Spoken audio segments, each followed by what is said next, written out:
Hello. Hi, morning or afternoon, actually. So, hello and welcome to the HSE Half Hour. My name is Lauren. I'm the Head of Networks and Communications here at Executive Network Group. Myself, my colleague Laura are going to be bringing you a half-hour live show every month on all things recruitment and safety. So, if you haven't seen us before, over to you, Laura, if you want to introduce yourself. Yes, hello. So as Laura said, my name's Laura. I'm Associate Director for HSE Recruitment and Executive Network Group. What that means is I look after the health and safety team, used to run a health and safety desk there, and now do all the management of kind of the team, the events, the networking, and fun things like this, like the live shows and podcasts. So yeah, that's me in a nutshell. Fab. So, Head of Networks at E&G, I work closely with Laura with the health and safety team. We look at a lot of research, create white papers, look at safety trends and information for our clients. And I suppose the premise behind the show is to share that with our wider LinkedIn network. So, as always, today's show is an interactive live session. So please feel free to pop over any comments, any questions, and I'll get to them as soon as the conversation allows. So, today's episode, our 14th one, absolutely crazy. We are super excited. Yeah, it's just absolutely flown by since we started. I got roped into it by Laura. But no, we are super excited today to be joined by Phill Roberts, so newly appointed Head of Safety Culture at Mitie. And today's session, we explore the topic of safety empowerment over compliance and overall safety culture. So over to you, Phill. Welcome. Please introduce yourself. Hi, everyone. Yeah, no, thank you very much. And I'm really happy to be able to come and speak to you also. Thank you for the opportunity. Like you just said, I'm the newly appointed Head of Safety Culture for Mitie. I've been in role for about 4 weeks. So if you have joined to get a really in-depth knowledge of facilities management, I'm probably not there yet. We can do that in the future. We'll come back to that. Yeah, exactly. Give me a few more weeks. So I've, my career has been traditionally in more traditional safety roles. I started off as an apprentice in QHSE, moved into an advisor, manager, and then more recently a head of safety. I've worked in many different sort of industries in the last sort of 12 years, rail, manufacturing, galvanizing. There's been a few. But the one thing that's been sort of that's been the undercurrent of all of that has been this focus on culture and empowerment. I think it's been a very interesting time seeing how there's been a shift in just the way safety is spoken about, and I was very lucky to sort of come in at that time where people were starting to question some of the compliance stuff, and I sort of jumped on the coattails of that. Nice. Good stuff. Yeah, it sounds really interesting. Sounds like you've experienced lots of different cultures and lots of different environments as well, which is good, I think, isn't it? Not sort of pigeonholing yourself into one area. Yeah, and I'd say, it's the undercurrent of trying to empower people, but the practicalities of doing that in so many different businesses are always different. I wish I could give you all just one simple toolkit that you could take away today and go. Is that not what you're doing? No. I know, yeah. I can give techniques and I can talk about the experiences, but there really isn't a one size fits all for everyone. Yeah. But there are some key principles, and that real how do you treat people with that respect that they deserve is really the key thing. Fantastic. So, as we mentioned in the intro today, we're going to be discussing a passion of yours, Phill. So, safety empowerment over compliance. And can you give the audience an overview of where you've developed the passion for this, how this has led to your current role? Yeah, of course. So, I mentioned I started off as an apprentice. So, like many people, health and safety was not my first thing that I was coming into. That was not my career day. I didn't play with the little safety person in my sort of Lego sets and things like that. But I had the opportunity to work for a manufacturing company. Like I say, looking at QHSE, and the way it sort of started off for me was everything was around compliance. my NEBOSH course, my IOSH courses, all of this stuff was how do you comply with the law? However, when I was talking to people on the shop floor, I just couldn't engage with people. Personal level, I liked people, could do that, but could not get them to engage in safety until started to just forget about the compliance element, started to just talk to them about how do they feel? How do they, how could I get them to open up to me about just different elements of things? That was the first trigger for me to say compliance wasn't the be all and end all. I then had the opportunity to move into National Grid and started to work for one of their divisions, National Grid Metering. And that was where this all started to click into place. So we had an opportunity, we did all of our work through contractors. And what I realized was I can go and audit these people. I can beat them. I can really be that traditional safety person on them. Yeah. And I'll get results, but I'll never get them to work the way I want them to because they're a completely separate business. They've got their own ideals, their own pressures. And actually we had to find a different way. And that really then started to open up. Well, okay, I don't need them to be legally compliant because they're going to do that. That's part of their business structure. What I need them to do is understand how they're going to make safety decisions, why they're making safety decisions, and actually, are those safety decisions going to be what we want? So are they going to have a positive outcome in terms of their desired behaviors, or are they going to be undesired? No good or bad, but whether we want it or whether we want that decision or we don't want that decision. So that was the key for me of going, there's now real traction. And actually, when we started looking at that for that business, our biggest sort of ambassadors of safety weren't the safety team anymore. It was our contract managers. It was, it was more of the people that had that engagement on a day-to-day, our engineers.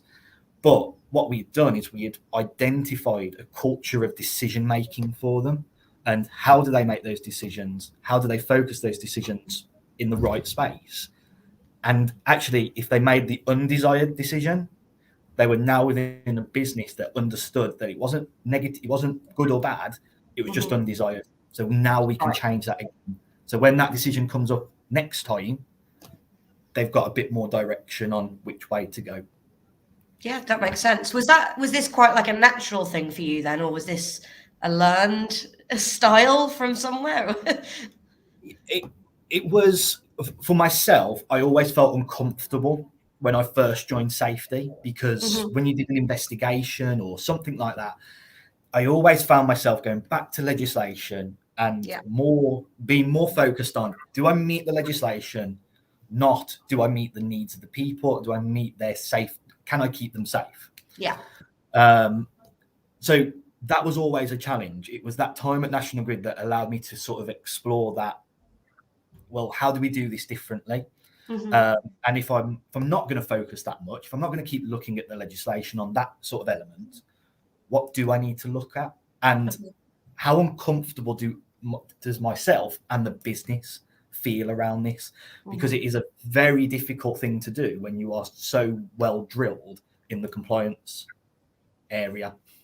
Yeah, absolutely. It's been really interesting seeing that change, I think, as well in the safety world, because, when I came into this, 13, 14 years ago now, it was so about compliance. That was just the head that most people had, and it was that old school attitude, and that's just really, really changed throughout the years.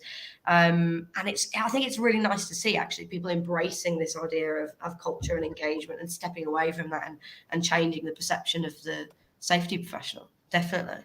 So could you maybe give us some examples of where you think this approach works particularly well, and what kind of skill set you think you need for this approach?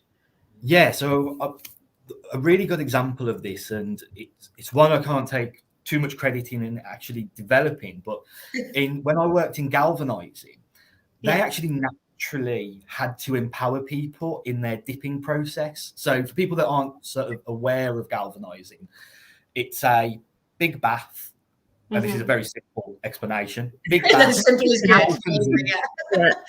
Yeah. Everything's simple with me, so please bear with me. It's a big bath, molten zinc, around 500 degrees, in the middle of a warehouse factory, where we crane over massive pieces of steelworks, drop it into the zinc. That then has a chemical reaction, and it comes out perfectly galvanized, and then they move it on. Right.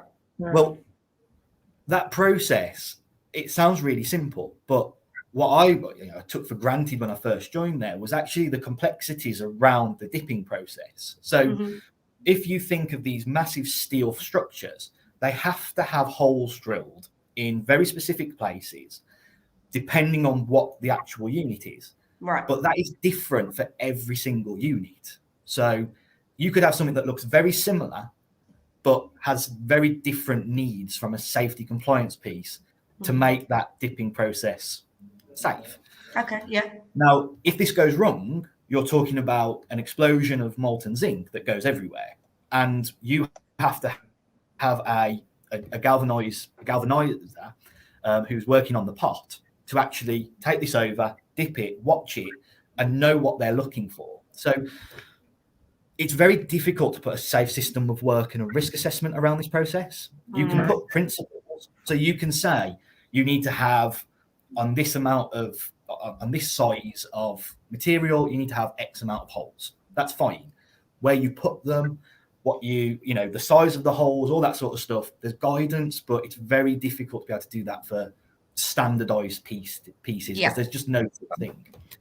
So actually the business has to be reliant on empowering the pot person, designer.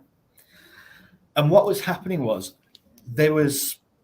whenever a design came in, designer would get hold of it, talk with the customer, make sure they understood that the needs and the wants and all of that sort of stuff around why they needed these holes, which is very difficult to tell someone when they've got this very pretty architecture thing coming in, and we then have to go to them and say, well, sorry, you need 6 holes in it. So they had to be very sort of strict with what they said.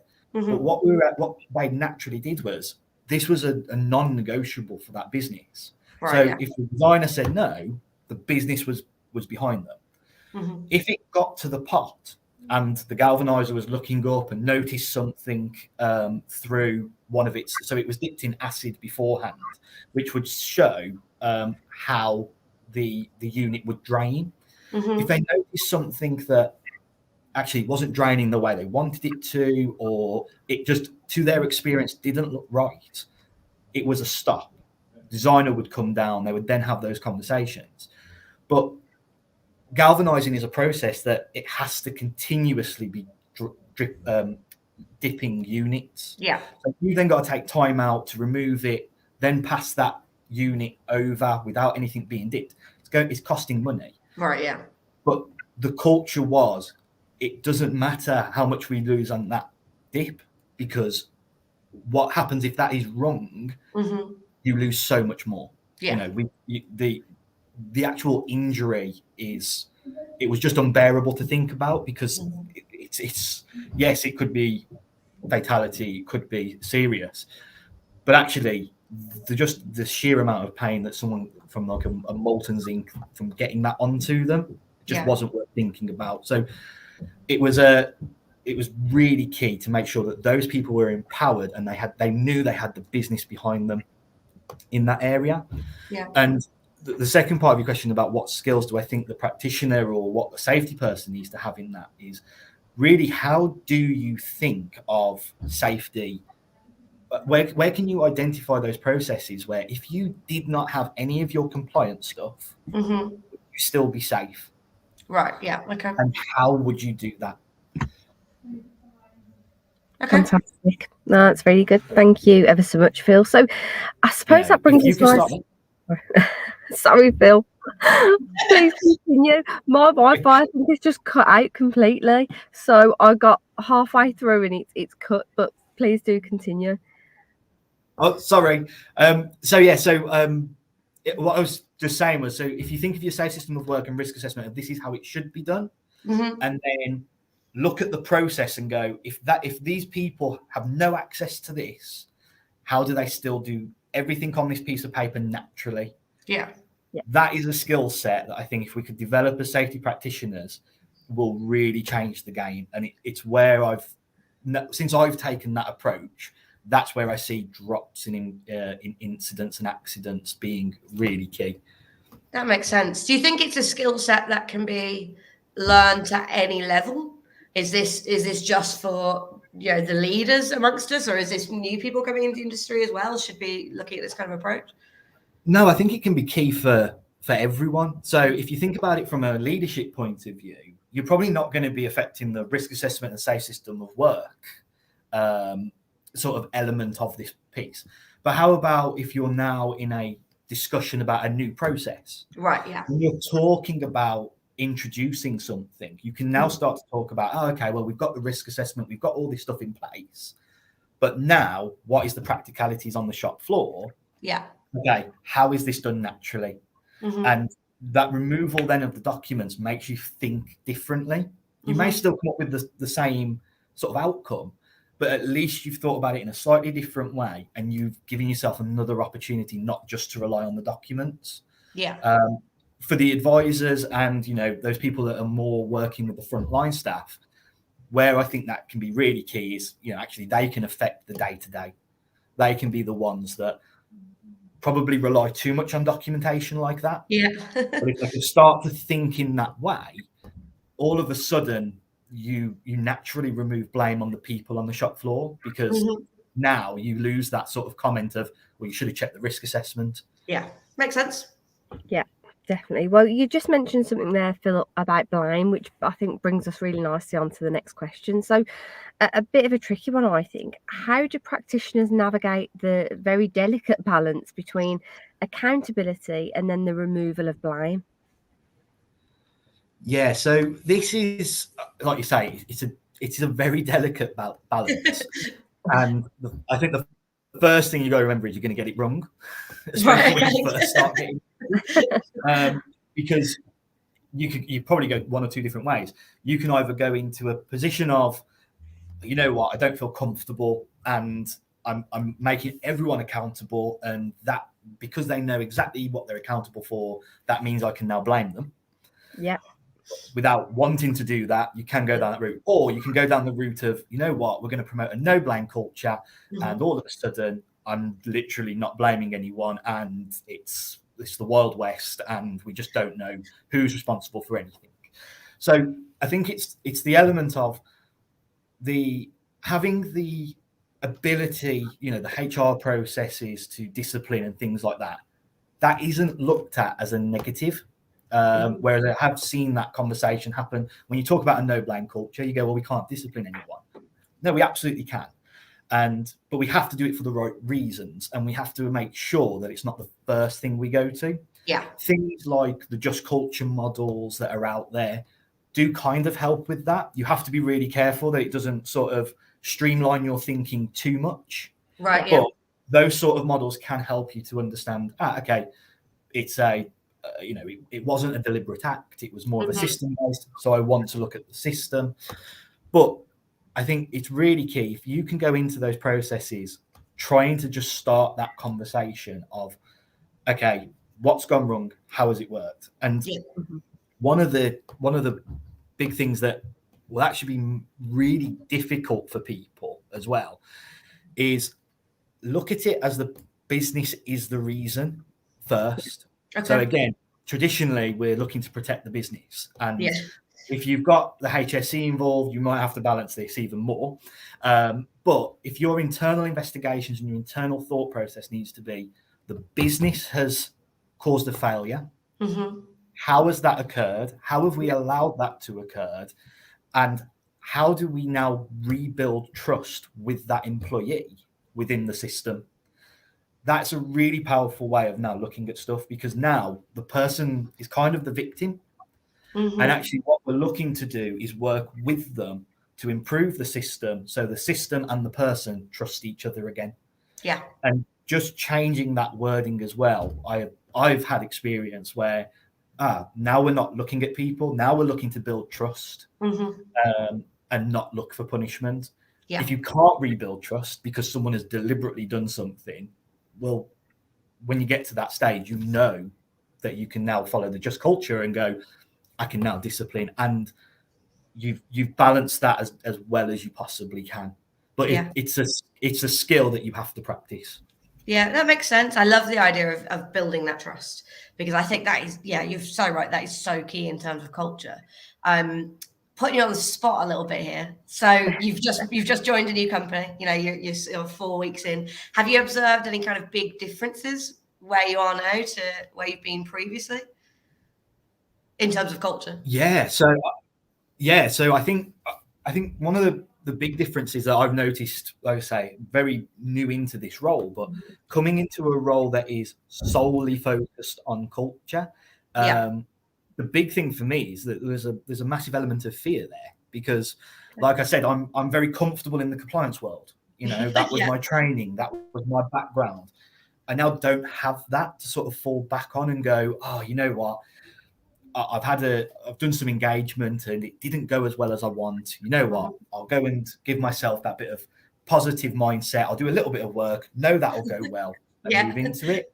I'm now fully involved with this world of culture, which is great, but there is always going to be that sort of fear around it. I'm very much pressed up in that learning zone, up to the fear zone.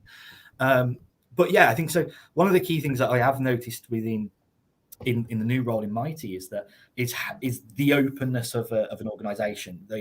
For a business of 75,000 people, you know, it's huge, and actually, you have to have a culture of empowerment, because there's just not enough managers to be able to micromanage that whole piece.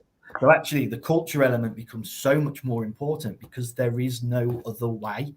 You have to make sure that people that are doing cleaning services in remote areas feel comfortable to talk to us, that they've got the right equipment, that they've got the right tools to be able to talk to us in real time and things like this. And, you know, those sort of elements are continuously growing, and there's always a question of whatever we look to do, it always comes back to, and how is this going to affect our people? That's one of the key things that I've seen from, if you can find a business that's doing that, you've got a really great chance of starting to promote these different culture elements. The other thing I would just say is, coming from a traditionally head of safety role and things like that, don't beat yourself up if you can't focus solely on culture, because it's so difficult when you have the traditional side as well. You know, you can't always be continually looking into the future, because you've got the now to focus on as well. So, you know, make sure that if you want to go on that journey, slow and steady, and don't beat yourself up if you can't do it as quickly as you want. Makes sense. Lauren, if you don't mind me jumping in again really quickly here, I think there might be a little issue with the comments. Someone's just direct messaged me with their question, because I don't think they're showing up on our side. So sorry about that. So I've had a few tech difficulties today, definitely from my side. I don't know if it was just me, but over to you. So, it must be some sort of technical issue. But so Jay has asked us a question. So he said, hi Philip, I'm interested in understanding more about the people culture strategy that you've implemented. So how did you balance it across operations, internal and external customers, and financial aspects of the business? So specifically, how do you ensure it aligns with business goals that aren't safety related? And he said they're always looking at the ROI on any new concept or idea. So if you could share some info, that would be really helpful. Good question. No, absolutely. So I'm actually in the middle of looking at that entire thing. So, you know, like I say, 4 weeks into a new role, I've not written a culture strategy for them within 4 weeks.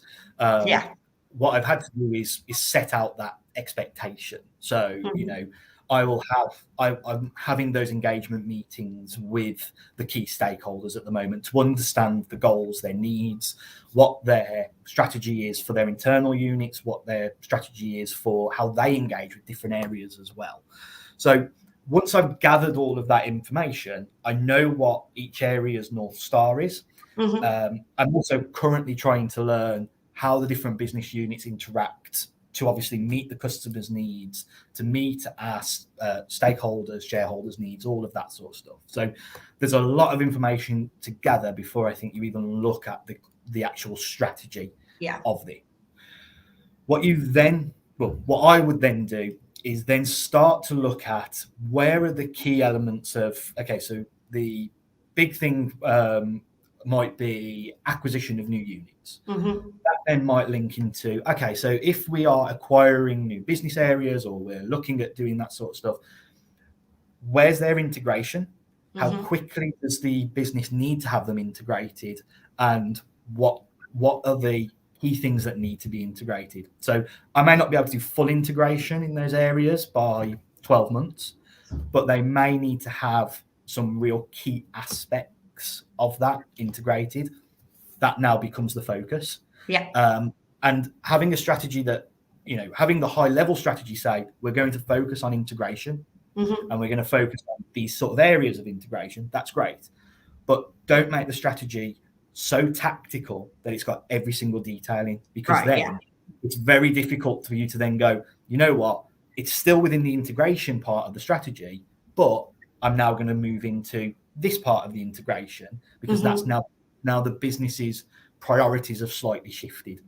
So I think what we're very good in safety doing is really detailing every point. And I think it sometimes gets us into trouble. If you can really start that more high level, how can I group these together? And then if I need to drop into this tactical point, I can. But it allows you to spin the story. So you can always keep your exec, your teams involved. Makes sense. Thank you so much for that question, Jay. Apologies to anyone if you are having issues asking questions in the comments. I'm sure that Phill won't mind if you reach out to him after the chat and have a chat to him directly. I'm volunteering you there, Phill. So I think all is good. So I think that brings us on to the last part. It's not a problem. Sorry, it broke up a little bit then. But if it was volunteering me for further questions afterwards, not a problem. Good. That's what we've done, Phill. And I think I was going to say at the end of today's session, I think we have had common issues, but as I always say, we've been very thrilled today to have Phill on board, special guest. So any questions directed to him around safety, practitioners over, empowerment over compliance, please do send them over to Phill. So the last bit for you then, Phill, if you were to give one piece of advice to those safety practitioners who perhaps wanted to focus their career on safety culture, where should they go about that? How should they go about that, should I say? I'm really sorry, what was the last part of that? So how would a safety practitioner go about focusing their career on safety culture as opposed to, the traditional route? What kind of advice would you give them? Of course. So what I would when I talk to people who are just coming into the field of safety, the first thing I want them to know is they are about to just open up the world for themselves. I think they are going to meet people, talk with people, have discussions about things that there's not many fields that allow you to do, and it's really exciting. And to just embrace that unknown, get your good grounding in the traditional stuff, but be really excited to go and explore completely different areas. Start looking at some of the psychology books that are coming out. Probably a topic for another time, but I cannot wait for a psychologist to put their money where their mouth is and step into a business and become a safety professional, because I think that is going to be the next step. And a challenge for a psychologist. Write the books, write the theory, that's great. Really step in and try and make that change, because I think that the way they would do it is different to way someone that my background does it or someone else. So and that brings me on to the last point for them is, don't think that there is a way of doing it and that sort of one step way. You will create an individual way and an individual approach to safety that will have pros and cons that you can develop over time, be aware of that, embrace that, and really try it. I think the safety industry needs to be one of really, we talk about empowering all of these different approaches, learning, taking what you like, leaving what you don't, and just really keep exploring your own personal brand of how you empower. And sessions like this to be able to share, I hope you start to really engage with people on that way. But yeah, I think even if you are brand new, keep that in the back of your mind, because you could have the next big idea that changes everyone's thinking about safety. Yeah, great advice. Yeah, and I love the nod to personal brand, which is a personal favourite topic of Laura's. It is. Didn't even pay him to say that. So. Yeah, but yeah, anything personal branding and safety, have a look at some of the stuff that Laura's done. But that's absolutely great advice, Phill. And I think we've reached the end of today's session. I know that we've had a few technical hiccups from my side, so I do apologise for that. But it's been so great to have you on. You've definitely educated me, and I believe that our viewers will say the same. Got some real good hints and tips there. And as mentioned earlier, any questions that you were unable to get across to us today, or would just like to explore further, I'm throwing Phill in for a volunteer in here, which do, but please contact him via LinkedIn, and yeah, take it from there. But we look forward to seeing you next month. So over to you, Laura. What have we got coming up? Yeah, so we'll be back next month. We'll send you through the details of that if you keep an eye on the LinkedIn, and if you're a member of our leaders community, you'll get an email about it as well. But before then, we're going to be up in HSE Congress in Glasgow, aren't we, Lauren? Yes. Doing a workshop. Yeah, so if you're attending that, you can come along. Where I promise I didn't pay Phill to say this. We are talking about personal brand, and we're doing a workshop on personal branding and LinkedIn optimization. So you'll get some of the branding yourself in safety advice from me, and then Lauren's going to give you some really good advice from the LinkedIn side to make your profile stand out and get found in searches. So yeah, if you're going to HSE Congress, we will see you there, and if not, we'll see you next month on the next HSE half hour. Fab. Thank you ever so much, Phill. Thanks all. Thanks, Phill. See you later. Thank you for having me. Bye. Thanks all.